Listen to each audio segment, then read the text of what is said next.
नमस्कार, मैं रवीश कुमार। एक रिपोर्ट ने हर किसी को दांव पर लगा दिया है।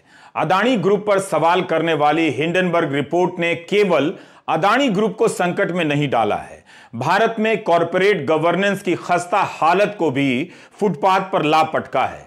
हमारा सवाल साधारण है, अदानी ग्रुप के खंडन के बाद भी उसके शेयरों के दाम तीसरे दिन भी क्यों गिरे हैं?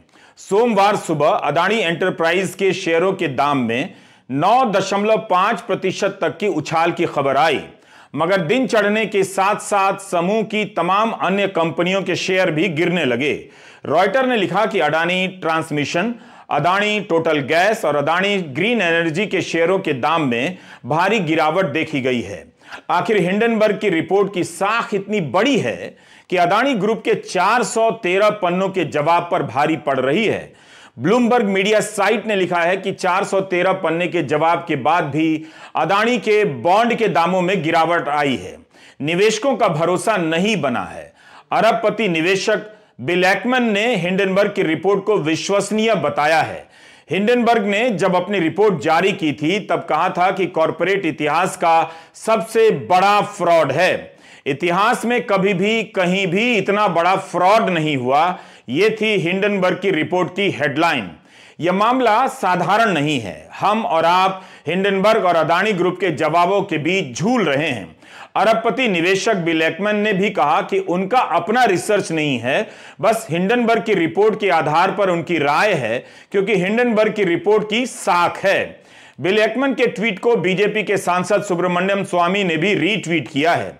इसलिए हम भी इस रिपोर्ट और उस पर आ रहे जवाबों और सवालों को ही कवर कर रहे हैं कि क्या क्या कहा जा रहा है।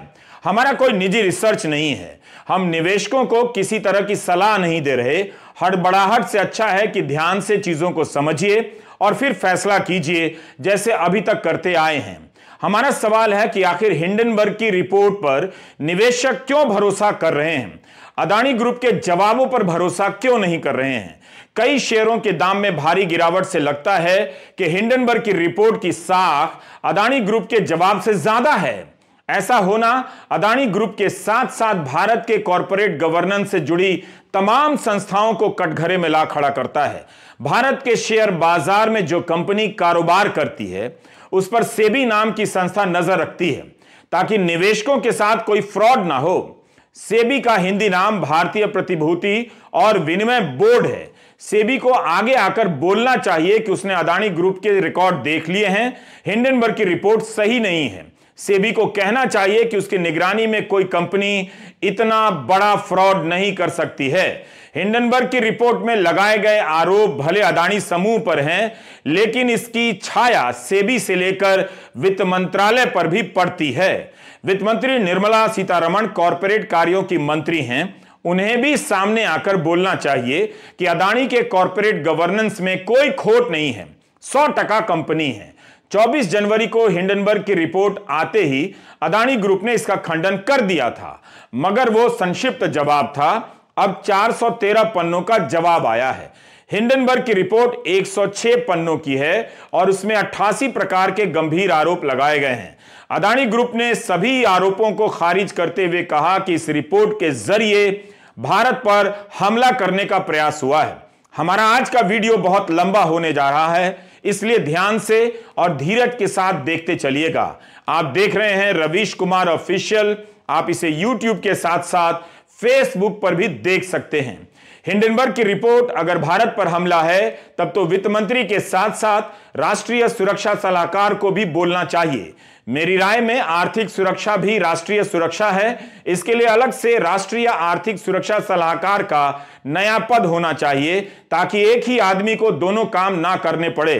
बस राष्ट्रीय आर्थिक सुरक्षा सलाहकार किसी कंपनी का लोगो पहनकर ना आए, इसका ध्यान रखा जाए।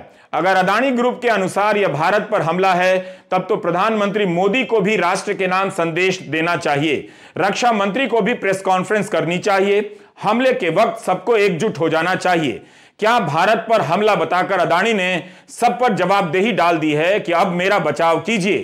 अंबानी के चैनलों पर भी अदानी ग्रुप पर हो रहे हमले का जवाब दिया जा सकता है। व्हाट्सएप यूनिवर्सिटी और सोशल मीडिया पर आईटी सेल तमाशा रच रहा है कि हिंडनबर्ग की रिपोर्ट पर यकीन करने वाले भारत की आर्थिक तरक्की के विरोधी हैं। उन्हें भारत की कंपनी पर भरोसा नहीं, अमेरिका की रिसर्च कंपनी की रिपोर्ट पर भरोसा हो गया है। फिर भारत सरकार को बोलना ही चाहिए। गजब ही है, पहले आईटी सेल बोलता है कि भारत पर हमला है, फिर अडानी ग्रुप के जवाब में यही बात आती है कि भारत पर हमला है। क्या यह बड़ा सवाल नहीं है कि भारत के नियम कानून के तहत बनी इतनी बड़ी कंपनी के जवाब पर हिंडनबर्ग की रिपोर्ट भारी पड़ गई? अडानी ने नजरअंदाज नहीं किया बल्कि जवाब देना पड़ा है। तीसरे दिन शेयरों में गिरावट देखी गई है। 24 जनवरी को रिपोर्ट आने के बाद अडानी समूह के शेयरों के भाव में 50 अरब डॉलर की गिरावट बताई गई। यह गिरावट क्यों हुई? आज का हिसाब इसमें शामिल नहीं है कि कितने बिलियन डॉलर का गिरा है। यही नहीं, फोर्ब्स की सूची में अमीर साहब दुनिया के तीसरे नंबर के अमीर से 7वें नंबर के अमीर हो गए हैं। क्या हिंडनबर्ग की रिपोर्ट की इतनी साख है कि लोगों ने उस पर ज्यादा भरोसा किया?